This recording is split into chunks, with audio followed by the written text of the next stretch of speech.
Cryptic Media TV.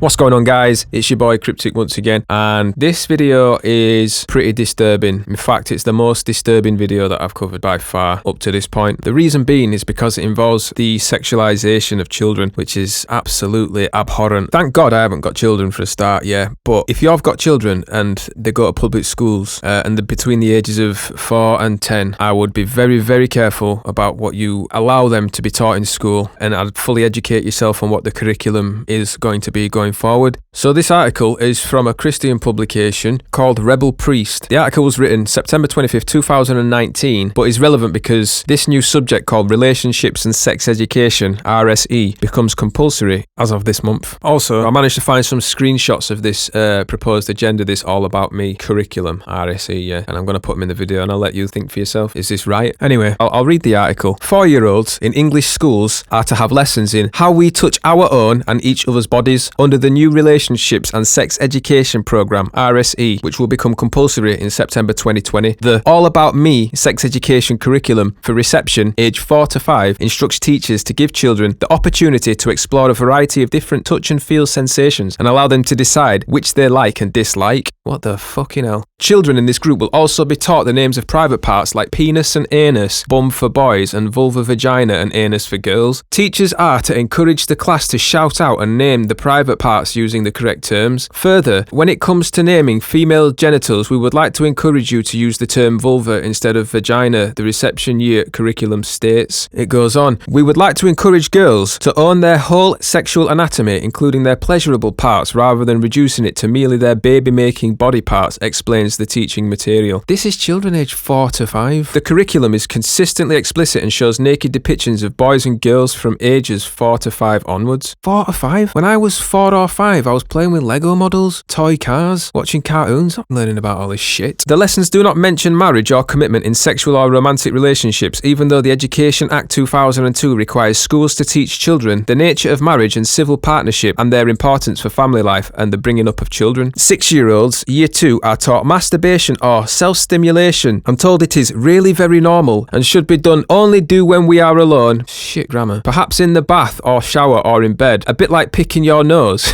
I don't fucking think so. A bit like picking your nose. It is certainly not polite to do so in class when everyone is watching. Alright, okay, because that makes it more normal. The lesson adds as an example for discussion. When Autumn has a bath and is alone, she likes to touch herself between her legs. It feels nice. The curriculum is consistently explicit and shows naked depictions of boys and girls from age 4 to 5 onwards. An activity for year 4, age 8 to 9, involves asking children to draw hair on pictures of a man and woman in a variety of places. Year 4 are also told that a girl's vulva has lips too, and just like the ones on your mouth, they cover a doorway into her body, the vagina, which leads to the entire baby-making kit inside. The year 5, age 9 to 10 children are given a copy of the guided tour to girls and boys bits worksheet and asked to complete the missing parts and colour in the sheet. Traditional views on sex are associated with very strong beliefs and values about sex, or with people who think sex is rude and funny. So you just can't be modest anymore. You can't be prudish. There's nothing wrong with that. No one has the right to tell you how you should feel or what to believe, and that includes your attitudes to sex. But sex should never be something you should be encouraged to feel guilty about or ashamed about. Since some people may have sex to feel close to their partner or because it can feel nice, the textbook tells children. The curriculum promotes homosexuality by featuring 2 boys in a romantic relationship, shown to year 5 children. This is the first video about romance in the syllabus. Teachers are given guidelines to help children in accepting and treating the romance as no different to one between a boy and a girl. Year 5 offers a case study of a girl who is asked by another girl if she will be her girlfriend. The teacher is told there are other children that even at this very age already know that they are attracted to the same gender, so don't dismiss this as something they will grow out of. In a discussion activity on secrets, children are told to discuss. Lucy has told Autumn who she has a crush on. It is another girl. In the same year, children are also introduced to being bisexual as normal sexual behaviour. Transgenderism is promoted from age 6 onwards. In year 2, age 6 to 7, teachers teachers are told, you may well have a child whom even at this early age doesn't feel like they fit the binary stereotypes of their birth gender. This is an ideal opportunity to talk to the class about the issue and ensure that their classmates are supportive and understand. Year 5 has a story to encourage exploration and acceptance of transgenderism by the class. In the story, King Binary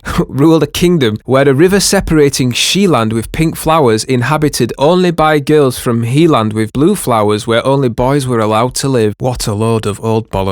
The trouble is, not everyone felt that they fitted neatly in either She-land or He-land, especially as the small children grew up and began to explore who they were and where they belonged, says the story. What if you happen to be red or purple instead of blue or pink? Children are asked. They are then asked to write new rules that are gender neutral, positive and inclusive. The curriculum also attempts to deconstruct masculinity. To be brave, you have balls, testicles. Why can't we say, wow, you have proper ovaries? The year 5 children are told. Despite the large proportion of explicit sexual content, only 3 of the 35 sessions of All About Me are classified as sex education. The rest, including the sections on where babies come from, masturbation, homosexuality and transgenderism, are classified as relationships education. The author explains, remember, this is why this lesson sits in the relationship category. This lesson is just as much about families as it is about where babies come from. According to the new laws, parents cannot withdraw their children from relationships education, but only from sex education. Wow, that's insane. That is properly insane. Sex historian Dr. Lisa Noland, who has been campaigning against the introduction of the RSE curriculum, told Church Militant, the claim that children are made safer through sex-positive education like this does not withstand scrutiny. Western countries have been testing this hypothesis for several decades now, and the abortion rate remains sky high, whilst STI infections are reaching epidemic proportions. The best studies conclude that sex education programs have no effect on adolescent pregnancy and STI rates. In fact, the suspicion amongst critics is that by lowering inhibitions and encouraging permissive attitudes amongst young people, they make matters worse. The authors of All About Me claim inspiration from the apparent success of Dutch sex-positive education. So we're taking sex advice from a country where prostitution is legal. However, the Netherlands is currently experiencing a sharp rise in STIs, especially amongst young people. The syllable does not discuss the age of consent. The closest the material gets to mentioning the law is when it says sex is something grown-ups do. However, it does not explain when exactly someone becomes a grown-up. It does, however, teach that puberty is all about getting your body ready for having sex. Furthermore, sex is only ever presented as something enjoyable that feels nice, and no risks or dangers are taught. All About Me is being rolled out across 241 primaries by Warwickshire County Council and could be adopted by other local authorities next year. Now, I just want to say right here, right now, yeah, that this is not about LGBT or being homophobic or anything. I have no problem with consenting adults doing what they feel they wish to do with their lives, yeah? Whatever they get up to behind closed doors is absolutely none of my business. I couldn't really care less. But when you start sexualizing children, yeah, when you start discussing this with children who all they want to do really is just play with toys and learn actual important information, yeah? Maths, English, science, morality, how to build stuff with their hands, you know, relevant skills, rather than just a load of neoliberal noncy shite, it becomes very, very concerning. From what I saw, it only seemed that church groups and the Muslim community was getting actually bothered about this. Obviously, I imagine that they are non-religious people as well who are deeply concerned about this, but it seemed to be a little bit of vilification against the religious groups when I was looking at articles online. What sort of individual really thinks that it's appropriate to be teaching 4 and 5-year-olds how to pleasure themselves in the bath and things like that? In fact, I'm going to go as far as saying the person who devised this curriculum, or should I say the people who got together and thought that this were a good idea, are either paedophiles or at the very least possess paedophilic tendencies, and they ought to be removed from their job from devising curriculums for our children and be put on some sort of list for being a potential sexual predator. All of them, because this is not normal. This is demonic, and it doesn't matter if you believe in God or not, or the devil or not, yeah? This is downright demonic. This is deviant behaviour, yeah? And this is how they want to control the minds. They want to take a young mind that's developing, that's still trying to fathom out what reality is, and they want to inject this disgusting ideology into it, yeah, to sexualise children. That is absolutely absurd, and we need to do something about this, people. If there's one thing that really disgusts me, it's anything to do with hurting kids, do you know what I mean? But anyway, that's my rant over. I honestly feel like I need to brush my teeth after reading that shit out. But what do you guys think? What do you think of this RSE? Do you think this is an appropriate line of education? Do you think it's just the way that things are now? Do you think it's just the way that we're heading as a peoples? Yeah, let us know in the comments section below, guys. Also, please like, share and subscribe. Your support would be massively appreciated. Thanks for listening, guys, and I'll speak to you all soon.